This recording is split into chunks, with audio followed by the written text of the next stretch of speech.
I'm happy to introduce a new service that I'm offering using the Golf Smart2Move force plates. For those who aren't familiar with what force plates do, they help us measure how the golfer moves and interacts with the ground during the golf swing. This can be invaluable information because it helps us understand factually how you move during the golf swing to the individual, rather than how maybe a golf coach might want you to move based on their observations and their opinion of the swing. By understanding this data, we can influence how you move and increase the distance you hit the ball through club and ball speed. We can reduce the risk of injury. We can understand where too much stress is being placed on individual joints that might be causing pain. We can change your impact factors, which can increase consistency, and we can understand what your overall optimal movement mechanics need to be. Let's take a look on how these work. So as we can see from the swing I've just taken with a 7-iron, obviously we can do this with different clubs to get different ground reaction forces depending on what your goals are.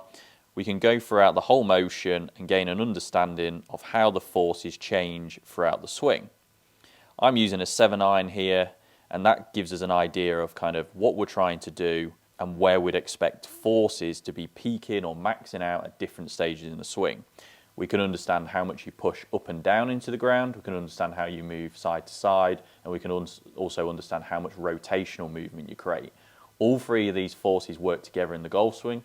Every golfer uses them, but depending on the type of golfer and how you like to swing the club, the ball flight you like to hit, maybe any injuries you've had, or your understanding of how you want to move, will mean one of these forces may play a larger role than the other.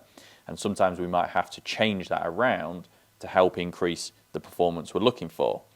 We can also see in this top screen how we move the pressure, so what people think of as weight shift, how much pressure is in each foot and each leg at different points in the swing.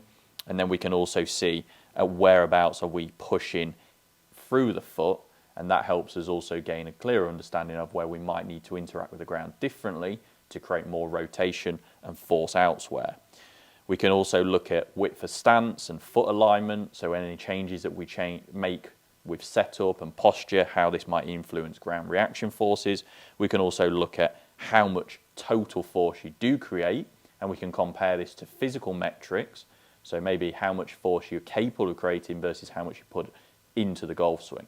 This can also help us guide on what you need to do in the training and gym if that's something you approach, and it can help maximize and make everything more efficient throughout. Now you understand the type of data you're going to get from this session. We try to influence this by movement drills, so more biomechanical drills of how you need to interact with the ground and move your body, as well as looking the physical, the strength and conditioning of whether we need to get more explosive, more strength, or more mobility to help us improve these mechanics. Often we're going to look at both areas, depending on what your goals are, will depend on the approach we take. If you're looking to get assessed and booked in, contact me on the email below and find out where I'm offering this service across the East Midlands.